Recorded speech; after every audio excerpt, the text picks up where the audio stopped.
Hey yo yo yo, salut les turfeuses, salut les turfeurs, bienvenue pour un nouveau pronostic de Benoît Requin. Ok, place au pronostic du quintet du lundi 14 octobre direction Saint-Cloud pour le prix des Landes, plat 1600 mètres, 16 partants, réunion 1, course 1, indice de confiance 1 sur 5. Petit retour sur le quintet de ce samedi. Dans mon pronostic, je vous ai donné le quartet en 4 chevaux et le quintet en 8 chevaux, ça fait plaisir. Et cette vidéo, je la tourne avant l'arrivée du quintet de ce dimanche et je reviendrai dessus demain.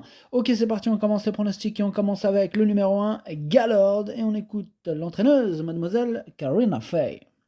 Galord revient bien après une longue absence, il n'a rien perdu de sa qualité, il était très tardif et un peu caractériel. En plus, il se plaît à cette époque de l'année. Normalement, il devrait très bien courir. Seul point négatif, porter un gros poids sur du terrain lourd. On va voir si cela va le déranger. Eh bien, on va voir ce qu'on va voir. En tout cas, ce numéro 1, je l'ai retenu, mais pas à la plus haute marche, pas sur le haut du podium, non, à la 3e place. Bon, vous me direz, c'est déjà bien, hein. 3e place, c'est joli, c'est beau, une belle 3e place. Enfin bref, on passe au numéro 2, l'Arnaud, et on écoute Bernard Goudot. L'Arnaud, il n'a pas eu le meilleur déroulement de course en dernier lieu, donc mieux vaut oublier ce résultat. Alors certes, il a été nettement dominé, nettement remonté sur l'échelle des poids, mais en tant qu'adepte des pistes lourdes, il faut tenter. Il connaît très bien les lieux et semble toujours en bonne forme, dès lors il faut y aller. Mais il est chaud, Bernard Goudot avec l'Arnaud, hein, qu'on ne présente plus d'ailleurs. Il est bien connu par nos amis turfistes et turfeuses, turfeurs, turfeuses, tout le monde quoi, tout le monde le connaît bien. En tout cas, ce numéro 2, c'est lui qui m'embête le plus, c'est lui mon gros regret, c'est lui mon cheval de complément en cas de non partant. Attention, possible cassage en vue. On passe au numéro 3, Kilo Echo, et on écoute Jean-Vincent Tout. Kilo Echo apprécie le terrain lourd et voit sa situation au poids s'améliorer.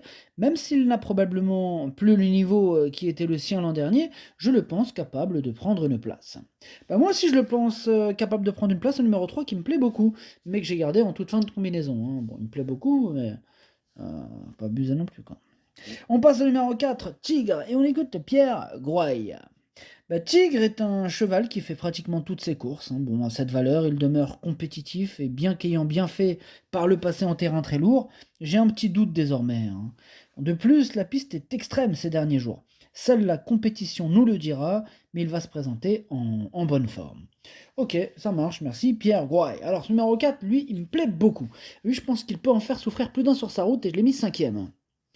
On enchaîne avec le numéro 5, Célestin, et on écoute João Pedro Macedo da Costa Oliveira.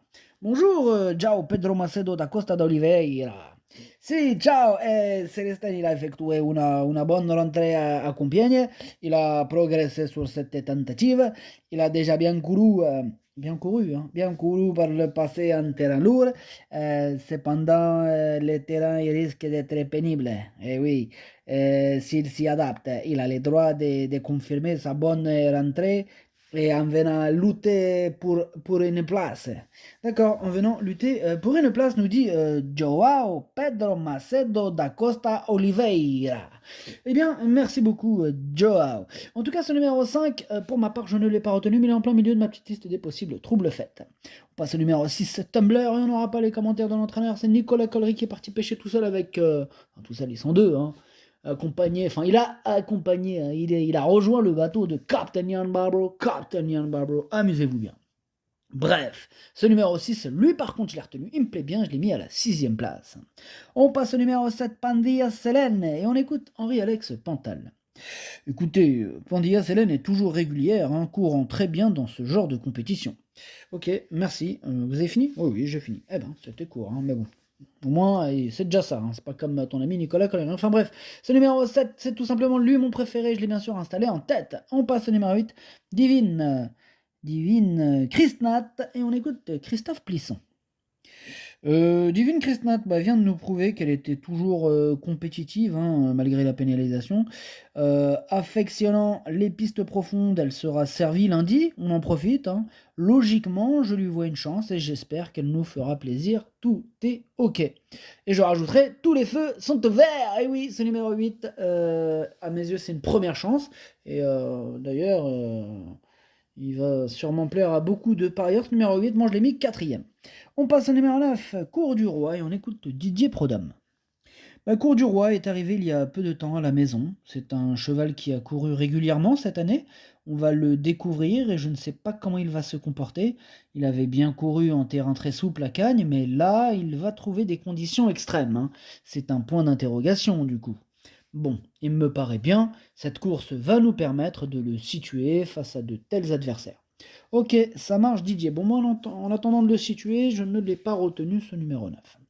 On passe au numéro 10, Peaceful Sea. On écoute Satoshi Kobayashi. Peaceful Sea ne possède pas la première chance, mais c'est une pouliche qui sera avantagée par l'alourdissement de la piste. De plus, sa valeur a été revue à la baisse, hein, ce qui lui donne une petite chance. Je ne sais pas si cela sera suffisant pour cette course, mais elle devrait bien courir. Une place me satisferait. Ok, merci Satoshi Kobayashi. En tout cas, ce numéro 10, lui non plus je l'ai pas retenu, mais lui je l'ai pas rayé, il est à l'arrière de ma petite liste des possibles troubles faits.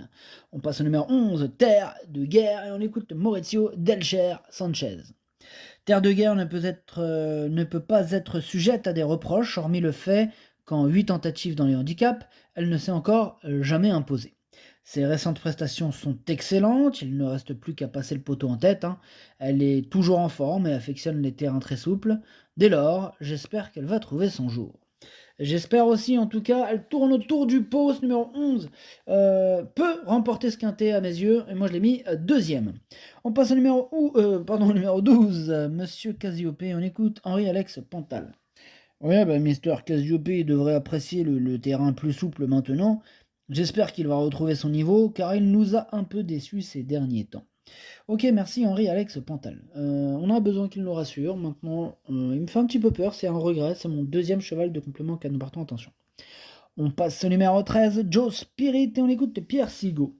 Joe Spirit, il a très bien couru la dernière fois. Bon, elle a très bien couru la dernière fois. Elle sera peut-être même mieux ce lundi, hein. Bon, on retente dans un quintet, d'autant que le terrain s'est franchement alourdi, ce qui l'avantage vraiment. Elle a aussi comme atout de ne porter qu'un petit poids, donc tous les feux sont au vert. Tous les feux sont au vert, nous dit Pierre Sigaud avec ce numéro 13 que je n'ai pas retenu, mais c'est lui le chef et le capitaine de ma petite liste des possibles casseurs de tickets repères, attention. On passe au numéro 14, Missouri, on écoute Julien Carayon. Missouri a eu du mal à se mettre dans la course lors de sa rentrée, la distance était plus courte, sur 1600 mètres cela devrait aller, il va pouvoir suivre facilement. Il a une course dans les jambes et la tout fraîcheur, il a l'air bien, j'espère qu'il va nous faire plaisir. Ok, ça marche, Julien Carayon. Ce numéro 14, moi pour ma part, hein, je ne l'ai pas retenu, j'en ai préféré d'autres. On passe au numéro 15, Laurent, et on écoute Jonathan Leroy. Laurent affiche une bonne forme, maintenant cela reste une rentrée, mais il demeure compétitif à cette valeur, et dans ce terrain où il est à son affaire, cela reste une découverte, mais j'espère le voir bien courir. J'espère aussi, puisque je l'ai retenu, ce numéro 15, il me plaît bien, moi je l'ai gardé en bout de combinaison. Et on termine avec le numéro 16, Art Woodman, et on écoute Mademoiselle Valérie Dissot. Art Woodman est bien, mais le terrain va être pénible, et je ne suis pas sûr qu'il y soit à l'aise. J'aurais préféré le voir évoluer en deuxième épreuve. Oula, pas chaude de Mademoiselle Valérie Dissot. En tout cas, ce numéro 16, pour ma part, je ne l'ai pas retenu.